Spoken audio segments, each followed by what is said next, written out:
drought. Nice. Yeah. So that biggest one you've got? Oh, but this is my It's first. the only one he's got. We came up last year and we with the salt. Yes, we're all happy about that. What you got to do is hang it on He's a smiling tree. all right. Hang it Cheshire. on a tree about 3 metres in front of you and it'll look like it's about 300 pounds. Paul's falling out on tutoring. This is not fair.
The largest bow-oak tree in captivity.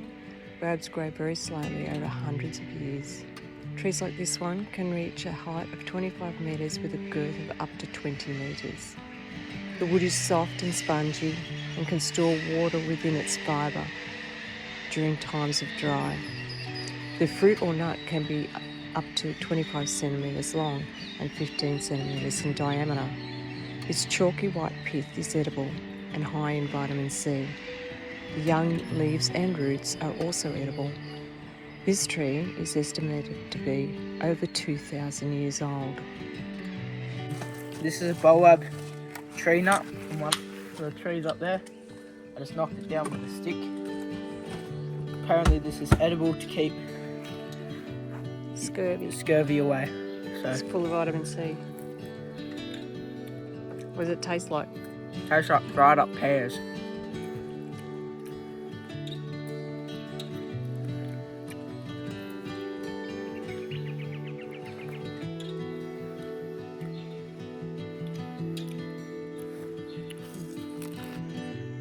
Originally known as the Hillgrove Lockup, after an early station sited here, the baobab tree was used to house Aboriginal prisoners from the 1890s to the 1920s.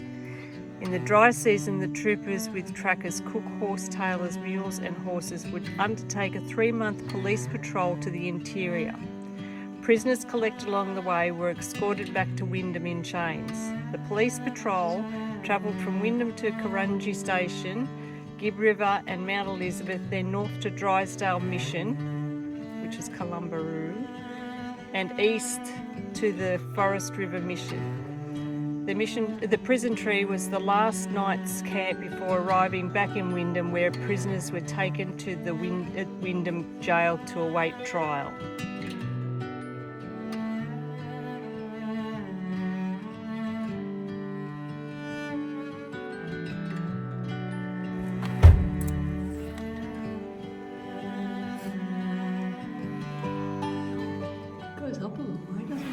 At least it's cool in here. It wouldn't have been with how many prisoners in it.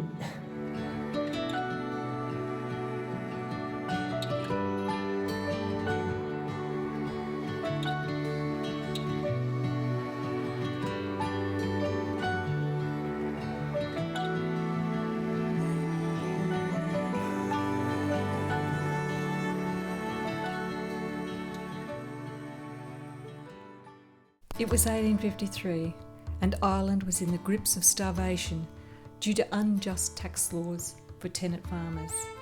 Michael Durack Sr., with a strong instinct for survival, brought his family of 8 children and wife Bridget to Australia for a new life. 2 months after arriving, Michael was tragically killed by a falling tree, leaving Patsy, 18 years old, responsible for the family's survival.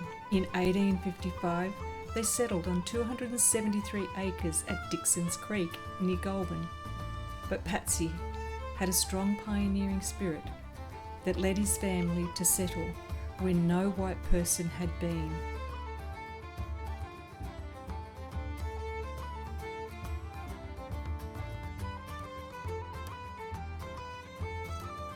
Patsy led his family to outback Queensland. The Durack family took up 2.5 million acres on Cooper's Creek and called it Thylungra. From 1867 to 1877, they endured drought and floods. In 1881, the Duracks, in partnership with Solomon Emanuel, reserved 2.5 million acres in Western Australia, and it was mostly along the as yet unmapped Ord River.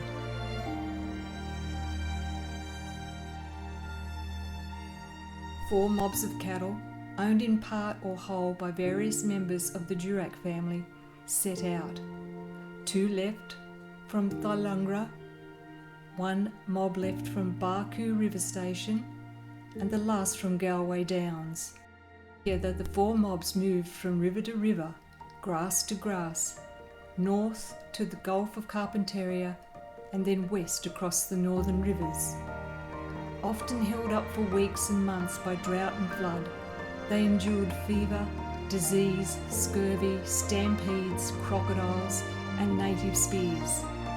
They eventually arrived at the Ord River in September 1885. They found that mothers could not travel and rear calves, so after that, all calves dropped were simply killed.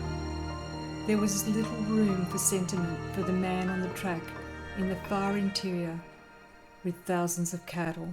The journey had taken more than 2 years, had cost £70,000, and along the way half the cattle, many horses and a few men had died. Patsy's son Michael, known as MP, was soon leading the family through tough challenges. Instead of extended droughts punctuated by floods, as previously experienced, they battled with fever and lack of markets for their stock. It was the struggle to find buyers for their cattle that eventually led to the end of the Durack pastoral empire in 1950. But the pioneering spirit continued in the ventures of MP's children, as told by his daughter Mary Durack in her books Kings in Grass Castles and Sons in the Saddle. Patsy was always searching for his El Dorado in gold and cattle. One can only contemplate his reaction to the 1979 discovery of rich alluvial diamonds in his country.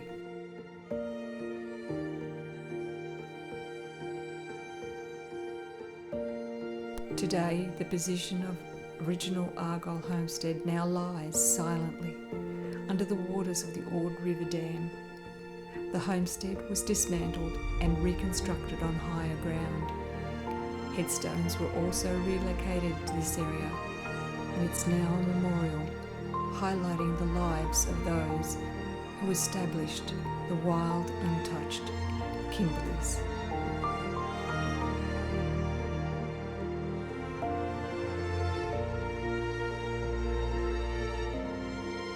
Patsy had a quote, "Cattle kings ye call us, then we are kings in grass castles that can be blown away on a puff of wind."